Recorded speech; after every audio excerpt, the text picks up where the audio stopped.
gentlemen, let me produce Marion Timpson on the 12th, 13th, or whatever date it is of October from the beautiful Bees Marketplace in Colorado City, Utah. Yeah, so the 12th of October, that all went down on the 10th, right? This is our 13th anniversary. Yeah. 14th. So it's 2008 and you're dealing with all of the meltdown. Literally at this time in 2008, the banks are failing. That's what's happening. And they're getting ready for the election. Bush is getting ready to go out. So this is the Big Short is all coming to a head. And the whole economy is melting down. And in that environment, we're building Plus One. And Plus One was started not because we knew business or because we knew people or because we had assets or any of those things. Plus One was we knew how to sell. I knew how to sell. And I thought maybe you could build a better organization as an outsourcer for people who needed sales and as a platform for salespeople that was going to support them in that journey of becoming effective in sales. And so we had this great idea and we got our first client, and it was the Hunter Fan Company.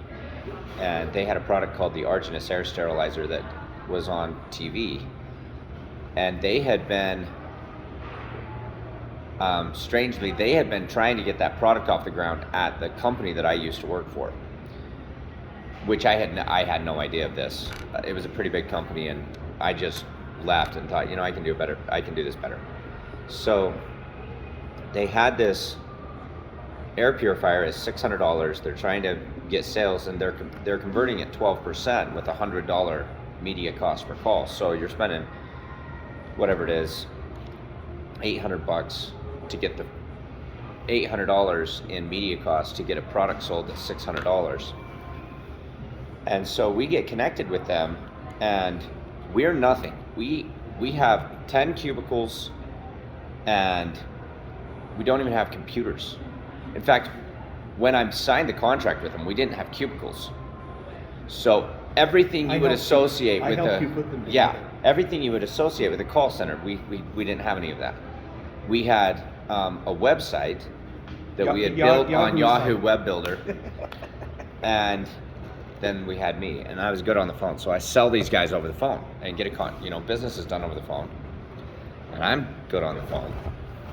And so we sell these guys, and we get on the phone with them, and they're like, so what's the file format that you guys want us to that you're going to send your data over in? ASCII TXT. And I said, what do you mean the file format?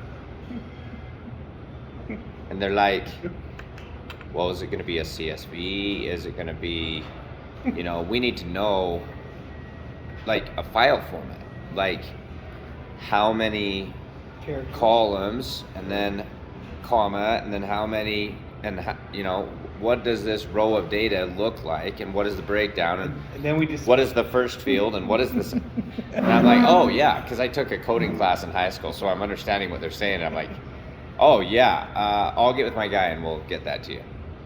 And I didn't have a guy. And until that Saturday. Yeah, and they're like, so the media company had brought the Hunter Fan Company to us. Cesare Direct. And this is Cesare Direct, who is like, the biggest. They're one of the kingpins of direct response. In the history of direct response, Rick Cesare is he's like the godfather, right?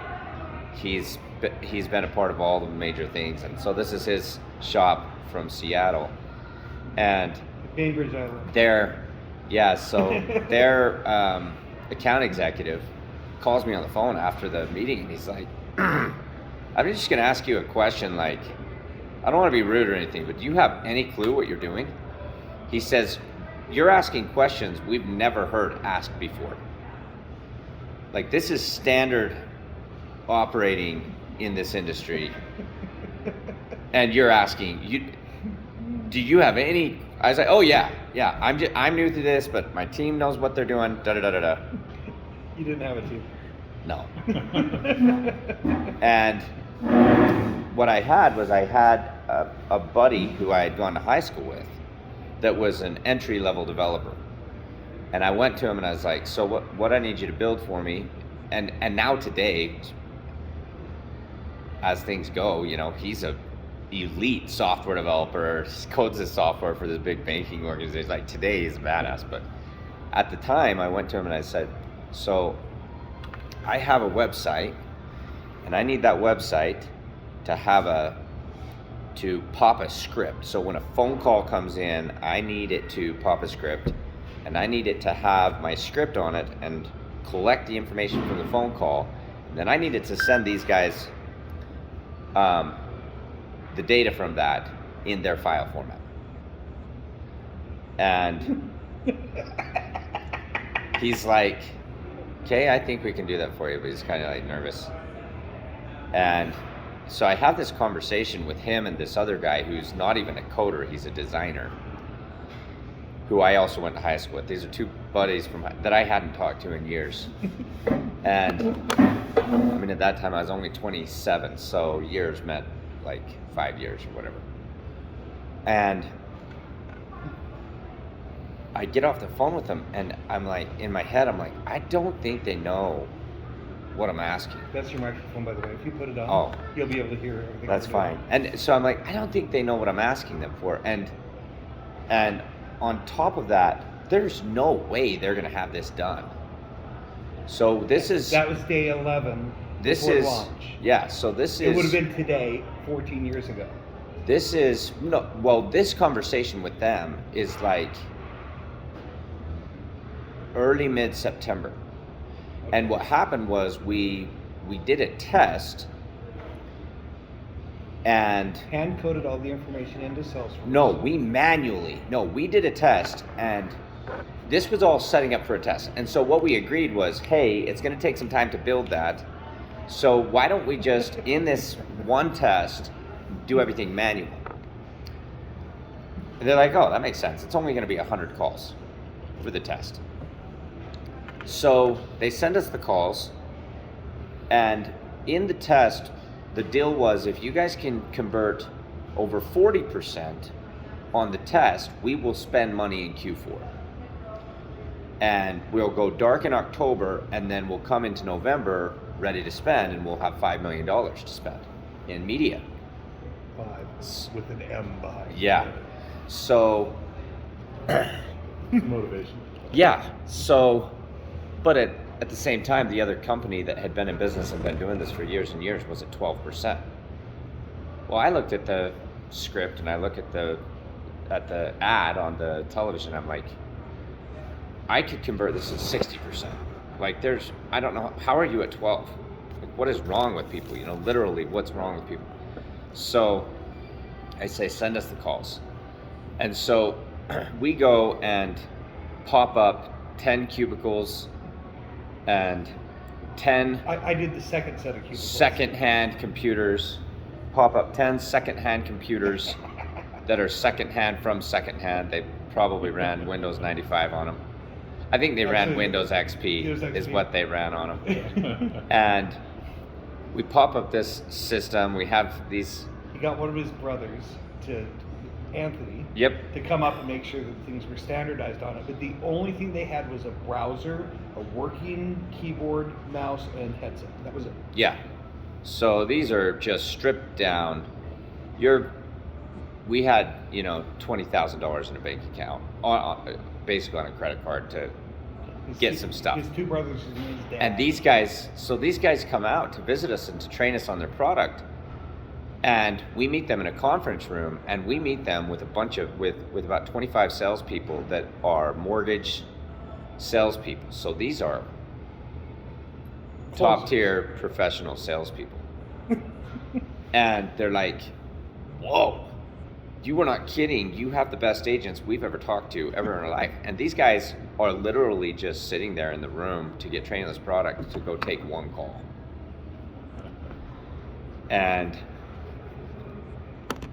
we get this test, and on Wednesday morning in September, we get 40 calls in one morning. You did get the pop-up to work, but it stayed within the Our pop-up, yeah, the call would come in, we In the would second pop window. a little script on our Yahoo Web Builder, and me and my brother built this web form on Yahoo Web Builder, and then in Contact just asked you for the URL of the web form. It would pop the web form. It would do a second pop-up, and it would have the information. And that web form would collect the information and put it in a Excel document, download it into a CSV, right? And then we would manually email these orders over to them one at a time. But it appeared to be automated. No.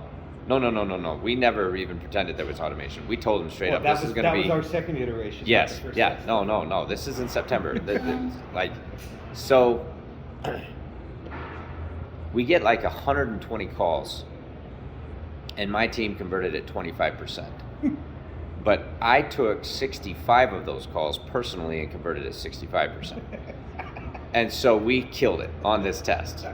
And I was literally calling back people's no sales and selling them to push the numbers over 40%. You know, Rick's probably going to see this. I don't care. Hey, Rick. If you talk shit, it doesn't matter as long as you back it up. So, I'm going to quote you on that. yeah. So we come out on this test and we're at 45%. And they're looking at the numbers and they're like, holy crap. Like, out of the gate, you did it. First attempt. Your first 150 calls. This is before me. This is before, Joel. You don't do this. This is not done in our industry. Today, we would struggle to do that. Today, Plus One would struggle to do that. You don't do this, right? This is Marion out there on 4 spends, whipping sales By the way, out of... From that mid-September until he and I took a break right before Christmas this year, I don't think you slept.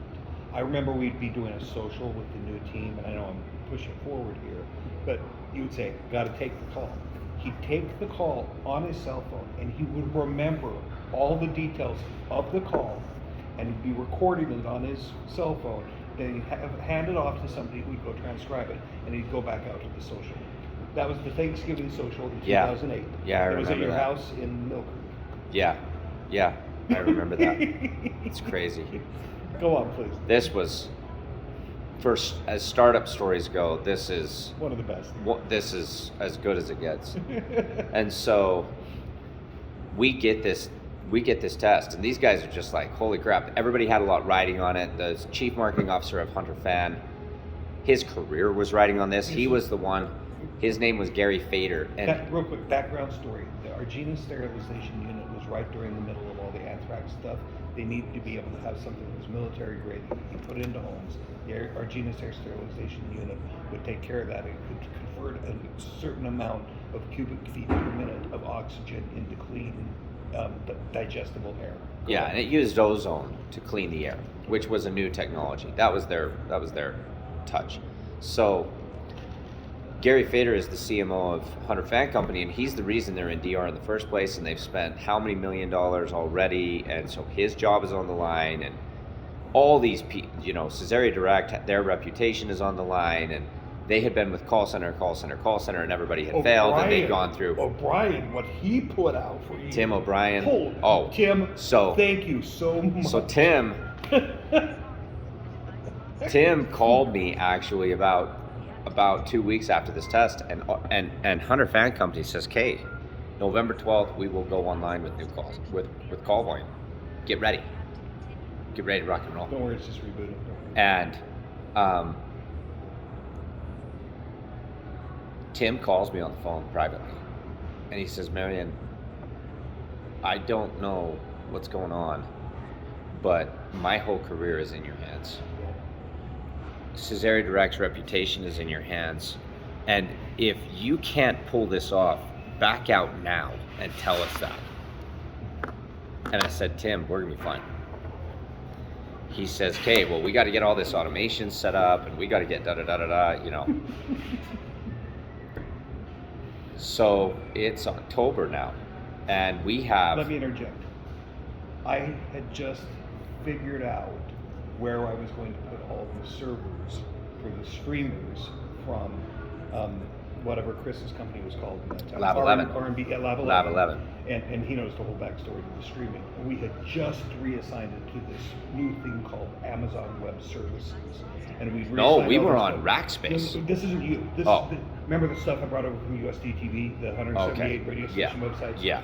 The day that I met you was the day that we had successfully migrated all the radio station websites to AWS. So Okay, cool. Yeah.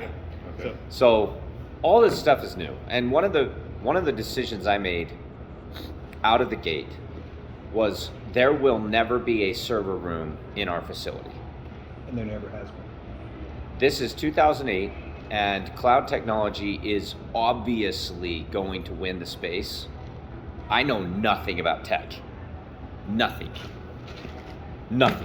about tech. But the one thing that was obvious to me was that having to spend $1 million managing a server didn't make business sense. I didn't have $1 million, and I could rent cloud space for $25 a month. You know, so that's kind of that was one of our foundational ideas. Was we're going to be on In Contact. We're not going to have a big server room with a big dialer with some Cisco system, with some Avaya. That was what allowed us to get in, was the cloud technology of In Contact, because you could be, for $10,000, you could be up and going with a state-of-the-art ACD solution. They give you a trial to start. Oh, so we get this contract, we get this test, we sign a contract with In Contact that we're going to pay them a minimum of whatever it was, $8,000 a month. We were panicking. How are we going to spend $8,000 a month on telephony? How? And we get this deal, and November 12th is our launch date, and I'm sitting there talking to these guys about building this next iteration of our web form to pop up our script and handle this data. And now I'm finding out that not only do we have to send a file to Cesare Direct for the media, but we've got to send a fulfillment file to the other company for the orders, because you're learning the business, right? As you do this, go ahead and draw what you did for me, because you could do it from memory. Yeah. Just go ahead and whiteboard it.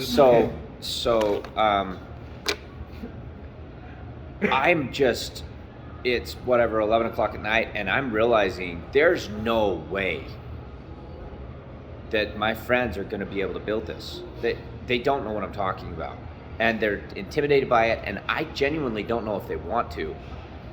And so the next morning, I get on the phone. It's Friday. 14 years ago tomorrow. Yeah. Well, I get on the phone with Arthur Barlow. He's the drummer for my band. And he's the only guy that I know that knows anything about coding, because his dad's a coder. And he lives in Salt Lake, and he has friends that are, and he's doing business on whatever he was doing. And I thought, if someone would know someone who knows how to build a website, Arthur would know someone who knows how to build a website. So I get on the phone with Arthur, and I'm like, Arthur, I need to talk to the person that you know that knows the very most about software development of anybody you know. Because I know no one. I'm a kid from the Creek sitting there in Salt Lake City. I don't know anybody. Yeah, you had a kid on the way too. Well, I had 2 kids at this time, and one more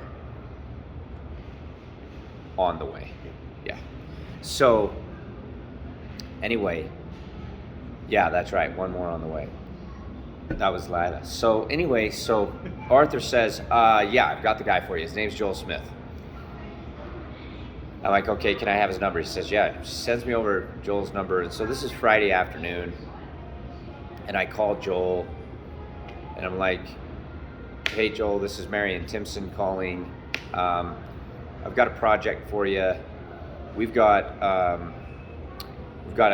client that is coming on. We need to build this script.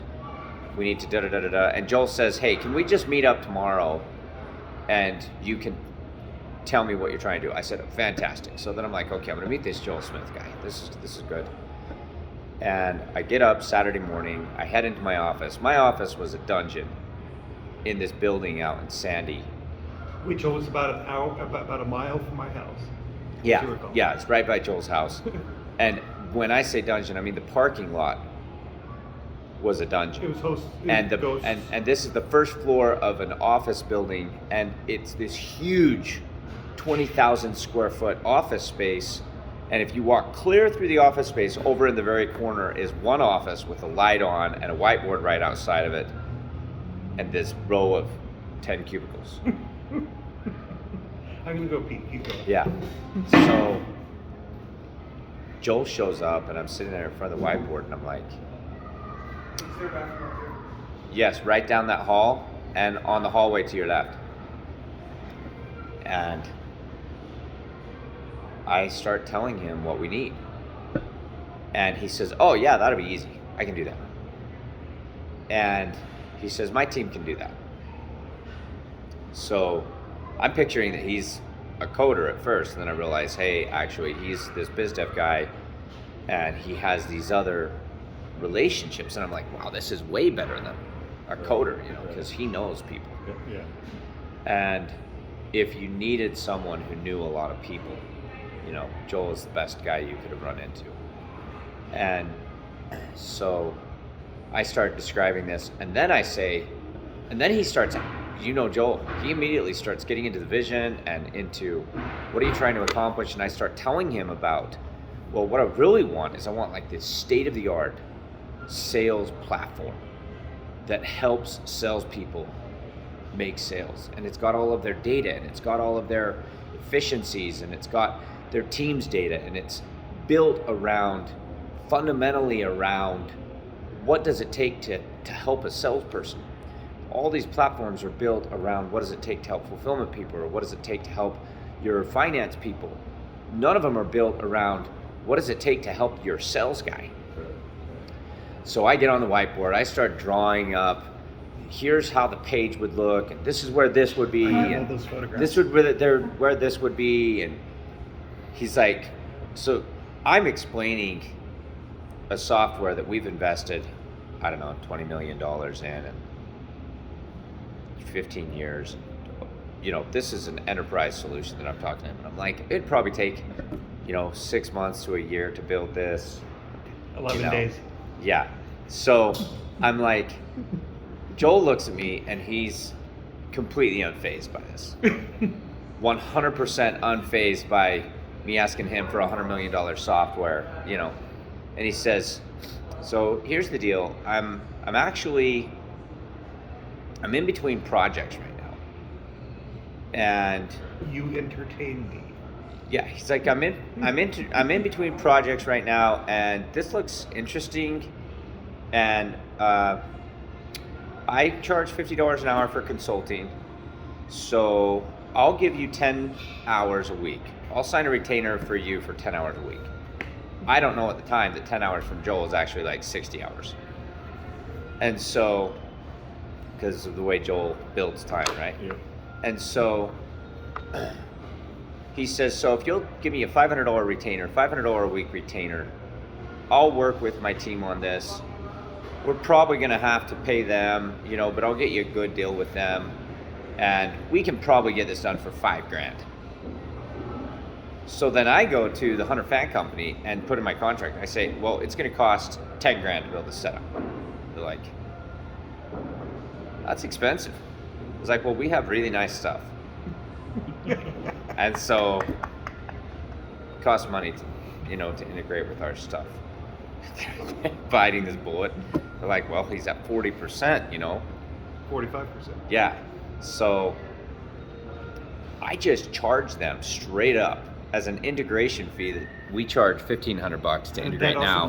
That became the tenant of your incorporation, which actually established a paradigm for the industry. Yeah. And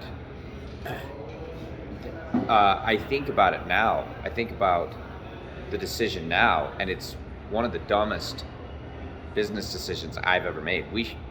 by all rights, we should have gone and gotten a software and gotten a product. And you don't go build your own when you have no money and you have one client who's kind of interested, you know. Right. But in my head, it was going to work, and we were going to need a software. And I'm not going to use Salesforce because it's expensive. It costs $250 per license. Too much per seat. And it was $127.50 at that time. yeah.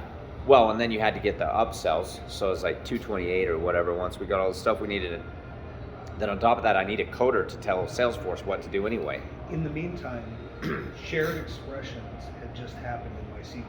So we had, stored procedures. That was the first time that you could get it outside of Microsoft. It had occurred 6 weeks before this time. Oh, wow. It was all the rage. Yeah. I remember when that came out. So we go to work, and me and Joel meet on October 10th on a Saturday, and within literally 2 weeks, everything is tested And working. and working. And now it's We did a new protocol methodology with Trevor Meyer of the 155 character expression for TXT that we used in 2 places that had never been done before that could then convert into CSV. Remember that? Yeah. Because he said, let's not do it 3 times, let's do it once and then have. So Trevor was a hacker, and he was lazy. In the very best way, he was lazy. They say laziness is the mother of invention. Right. And He's an engineer. Trevor was a great example of this.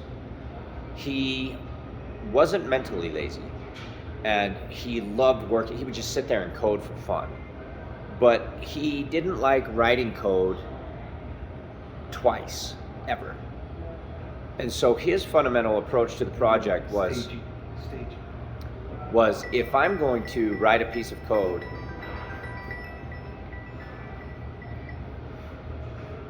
That's ours. Going back there. his fundamental approach was, if I'm going to write a piece of code, Spencer, we're going to be close to you too. if I'm going to write a piece of code, I'm going to write a tool that allows a person who doesn't have to know code to do what that piece of code was going to do. And that was Trevor's fundamental approach to everything he did. Okay. So rather than building us a script and a He built an CSV API file, for everything. he actually built a tool that allowed Joel to go in and build a script and build the file. And that was how he approached everything. And we needed him to send the information into Salesforce. Then we were using Salesforce's database, and then we would send the information from Salesforce's database over to the people. And so he codes all this. So we launched on November 12th of 2008, and the rest is history. Our phones have rang every single day since then. And I'm still on a $500 a week retainer. yeah, we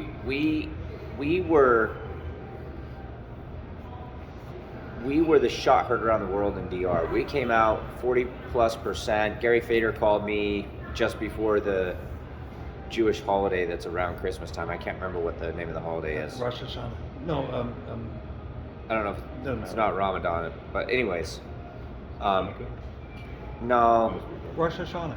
is it Rosh Hashanah? Okay, so he's getting ready to go on holiday for like 3 weeks or something like that, and he just calls me. He says, "Dude, I can't believe what you've done. You delivered exactly what you said you would.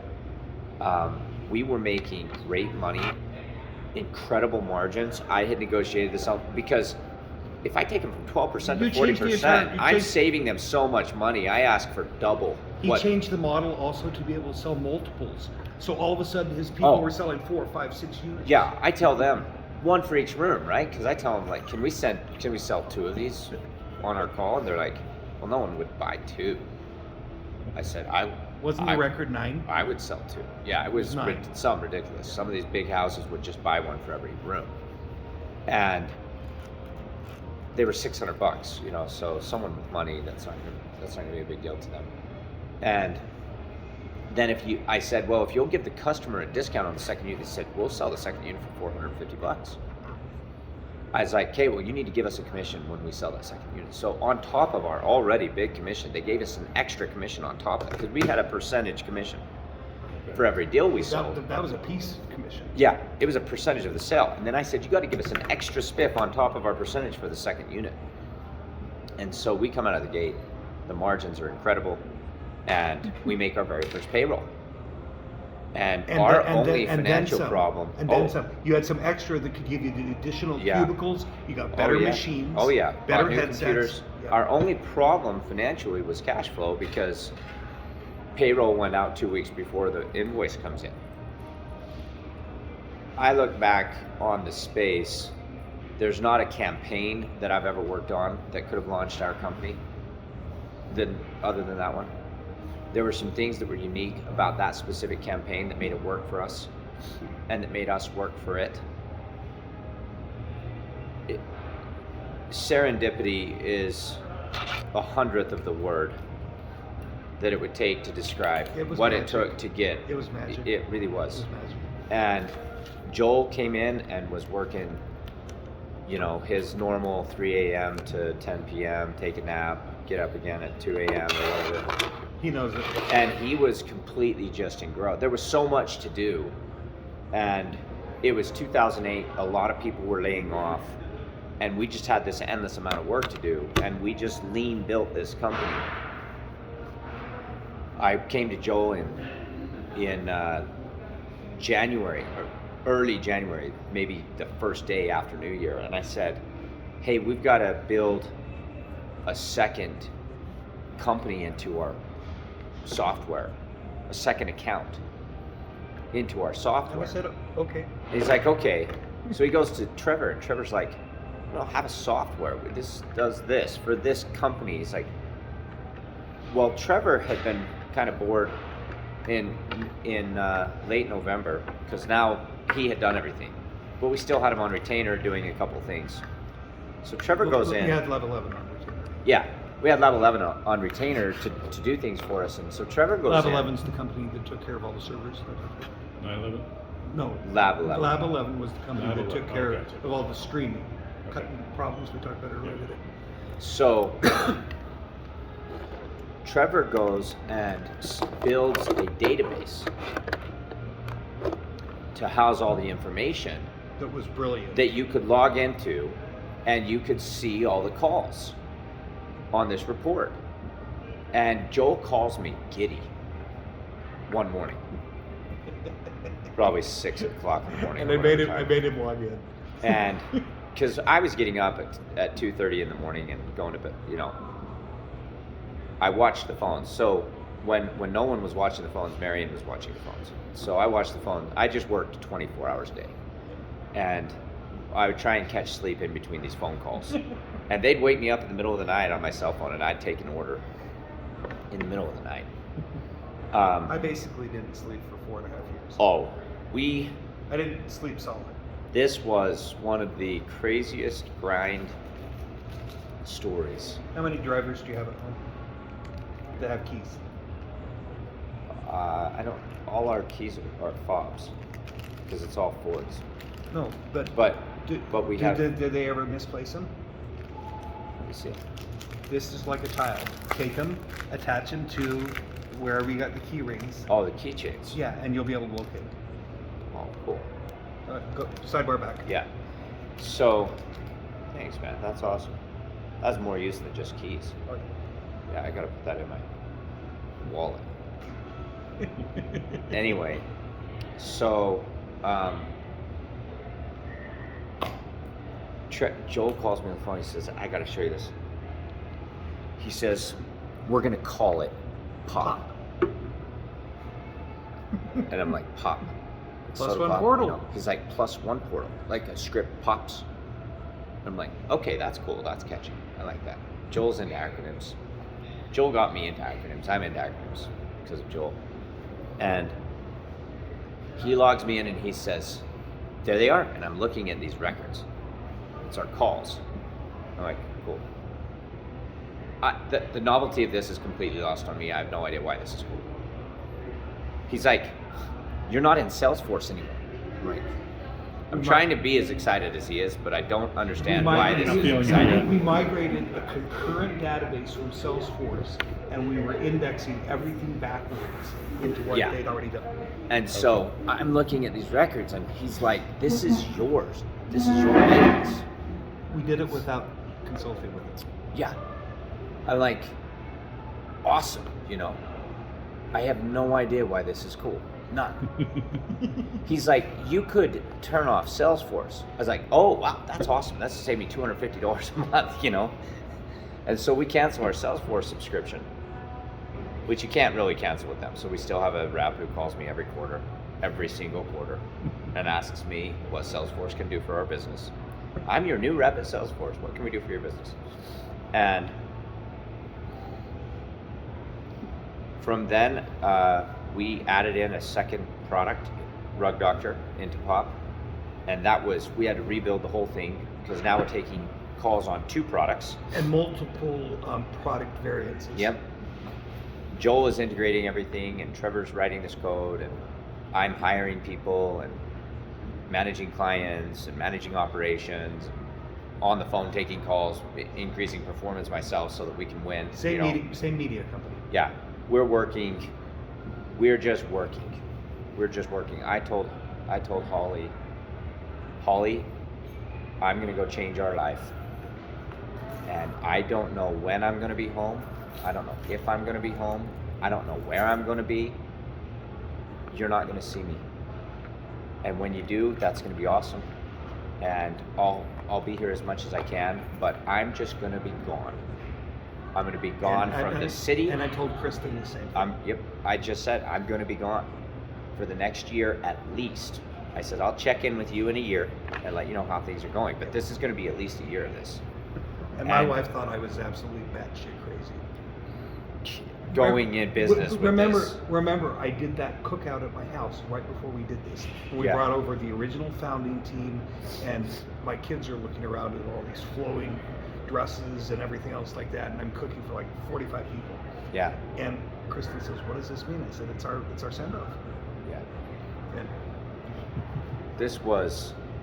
It was just a crazy story, but what worked about it was Joel has to have things to do. He can't sit still. And we had an infinite amount of things to do.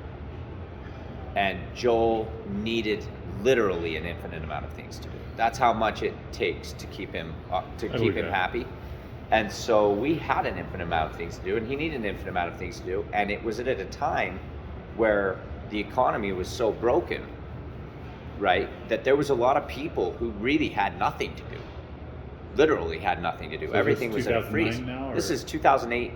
This is 2008. Okay. This is late 2008 and early 2009, and it was the day before Christmas when you and I took that one break, and we had the party at your place, and my cookout was right after. yeah, yours. I remember all this, and we just worked, and for that year we worked, and it was me and Joel, and we built this company, and we got up to 100 agents, and then in October of 2009, we started working for the very first time with another company besides Cesare Direct, which really frustrated Rick Cesare. He wanted because an exclusive. he wanted us to be his exclusive shop, to force media companies to buy media through, which we were 100% on board with, but he didn't have the inventory, so our clients had to get other media buyers. So we had to integrate with these other media buyers. Once we started integrating with these other media buyers, they wanted us to be on their other projects. And we ended up running in at a trade show, we ended up running into a company that had just landed a product called the No Hair Remover. And we got integrated with that product in April of 2010. And within 3 weeks, they had 5,000 calls a week on our phones. And within 8 weeks, they had 10,000 calls a week on our phones. and we grew our business, you know. So we had kind of this year and a half to get the systems working and to learn the industry, to get some processes in place, and then we got hit in the face with call volume on this once in a generation product that was no-no, and no-no was generating 20,000 calls Is a that week. the one that had the spring? The no-no hair remover was this, it used a hot wire Okay. that it Fed- would fed run, through some teeth. yeah, it fed through some teeth, and it would run over the hair, and literally that heat transfer would come down and weaken the follicle. Okay. And over time, the hair would grow back thinner and lighter. Okay. And that was the story, and it was awesome. And in 2014, I remember the day we were sitting in Prague. We woke up, went to bed one night, having the most profitable, half of a year that we'd ever had, June of 2014, and woke up one Monday morning and the numbers were just bad. Digitally overnight, the numbers were worse on everything.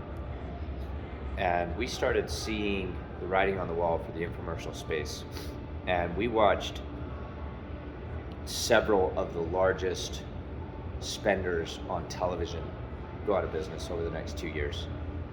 And Nona was one of those. Beachbody, they didn't go out of business, but they went off air. And Rosetta Stone and, all the Guthrie Raker products and all that. So we saw the writing on the wall for infomercials, and we made a pivot to online lead nurturing, inbound, outbound, omni-channel sales. Okay. And my background before we got into Plus One was mortgages, and so we started doing more work for mortgage companies, started doing some work with a credit. It started out as credit repair, but became a full service credit coaching solution. And then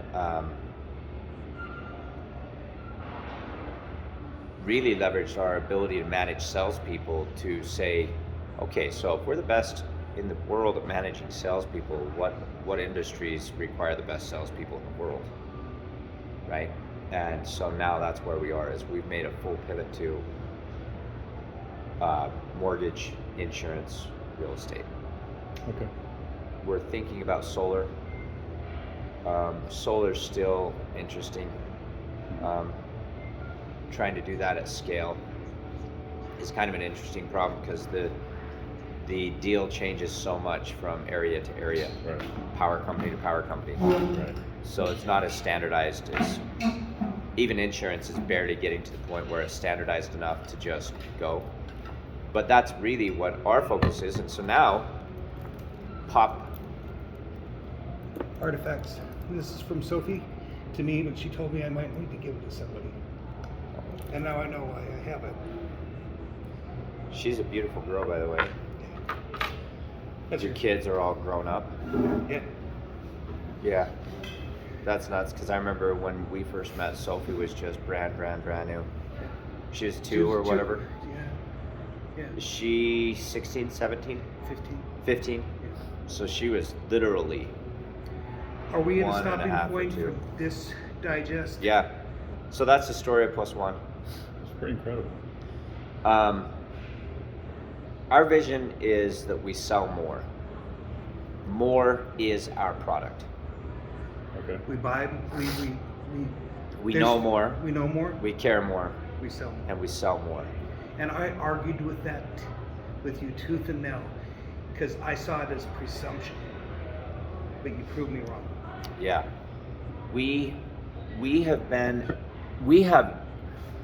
our startup story is an interesting story, but the story that is more interesting is for 15 years, all I have done for 15 years is answer 300 calls, execute them a certain way, look at the number. answer 300 calls, change one thing in the way that they're executed, and see if the number goes up or down. If the number goes up, do more of that. And what does it take to get more out of 300 calls? What does it take to get more out of the 40 hours that it took you to answer the 300 calls? What does it take to get more out of the $5 million that you spent to generate the phone calls? Make sure this is focused on both of us, please. And Just make sure this is focused on both of us. And so now, today, we get to tell a different story because we've answered, I don't know what the number is now, but probably upwards of 60 million calls. We've hired over 4,000 people from all these different walks of life and different parts of the country, different backgrounds, different skill sets, different personalities. You have affected change. Oh, in a major way. Plus one has changed me. Plus one has changed everybody that's come in contact with it. And everything has been subordinated to what does it take to get more out of that, out of the person or out of the phone call or out of the system. Keep squeezing. Tweaking. Yeah, and so now today our story is what that data has told us, right? So we have this unbelievable startup story that's awesome, but the real story that we get to go tell the world is, if you're a person and you're sitting there in your regular life, what does it take to get more out of your life? We have an unbelievable amount of data that tells us what it takes. And it doesn't matter whether it's sales, it doesn't really matter what it is. If you have a small team of people and you're trying to get more out of your team, we have an obscene amount of data that tells us what it takes to get more out of that team. Performance capacity can be learned. Many people don't believe that that's a metrics that can be brought out of people, but it can be brought out of them through learning inherently the story going backwards that allows you to get to that point and get them started at that new point of where the paradigm of performance can be done from their standpoint. And he ekes this out of them. What if you have a team, and what if you could take 1 hour a week and over the course of 4 months double the performance of the team? That's collective. It's a big deal. What does it take to do that? And that's really what Plus One has done, because we've worked in an industry where you have massive amounts of volume coming in the system. So you'll take, with a team of 6 people, you'll take 3,000 calls in 2 weeks.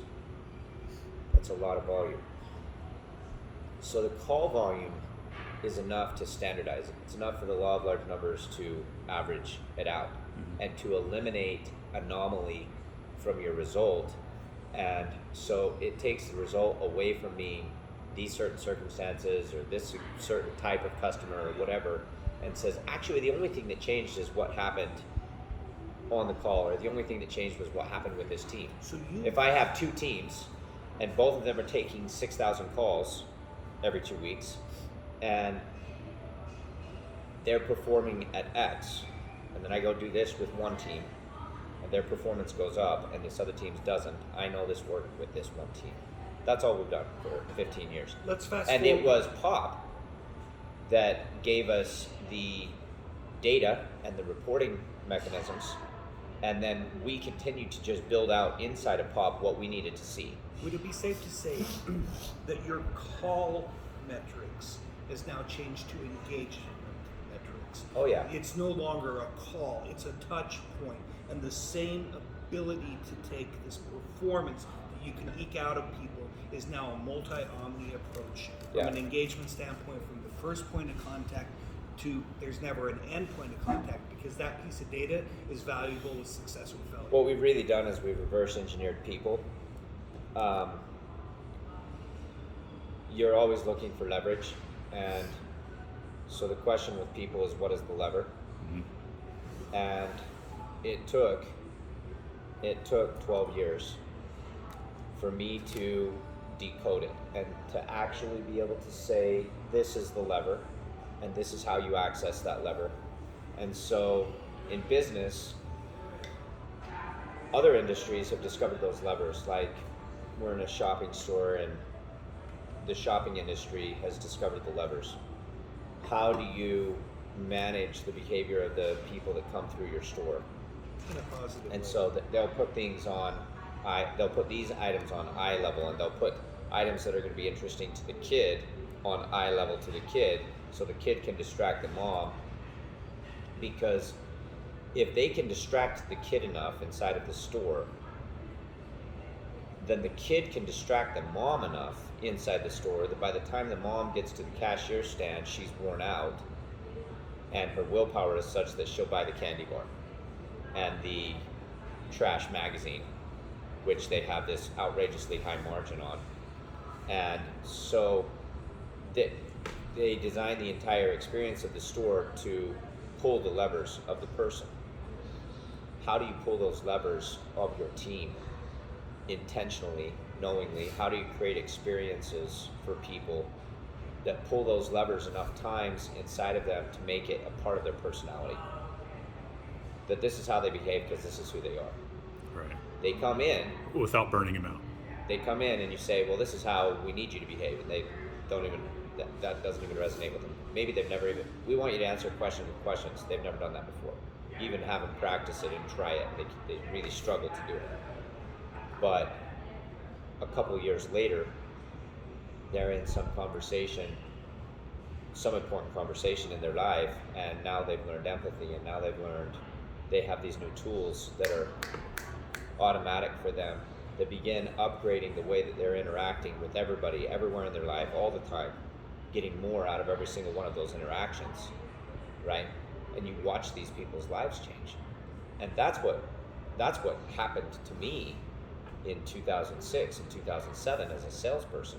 That's what I wanted to build, was to build a company where people could come in and do that. You were And 25 years old. yeah, and now, today, that's the story that we get to go share with the world. Is, hey, we've been doing this for 15 years.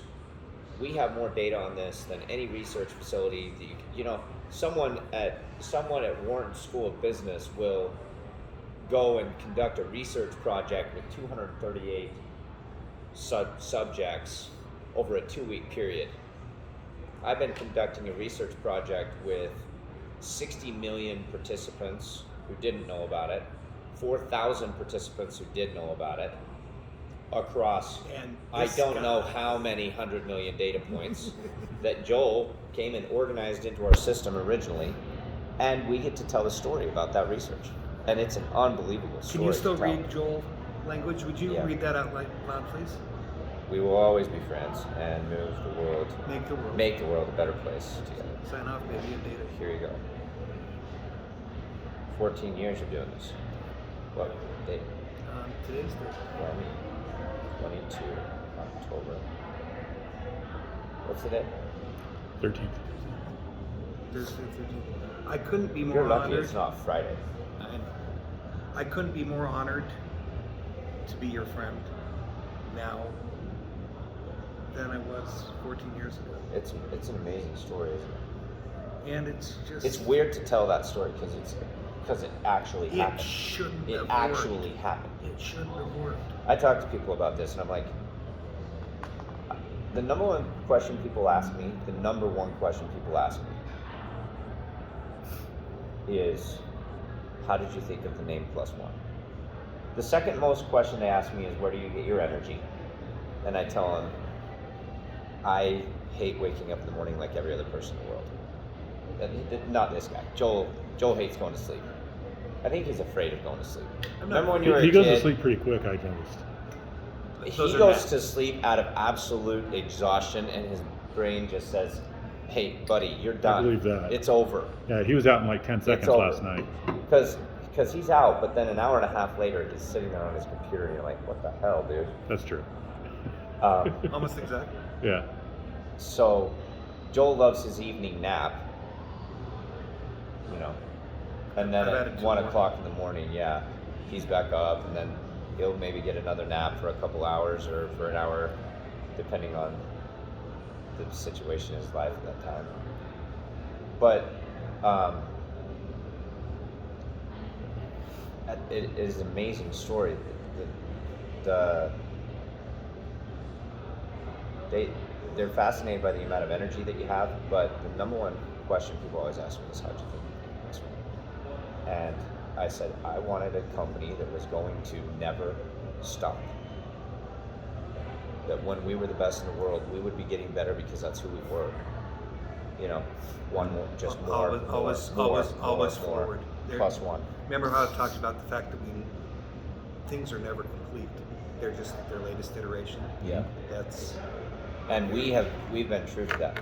And so it's a crazy story. It's crazy to tell. I haven't talked, you know, I love you as a brother, as a yeah, son, too. as a mentor, and as a motivator. And the simple fact that I know that I ever needed you, and you know that if you ever needed me, I'd be there for you, and you'd be there for me. And that's always going to be the case. Thanks, man. Turn it off.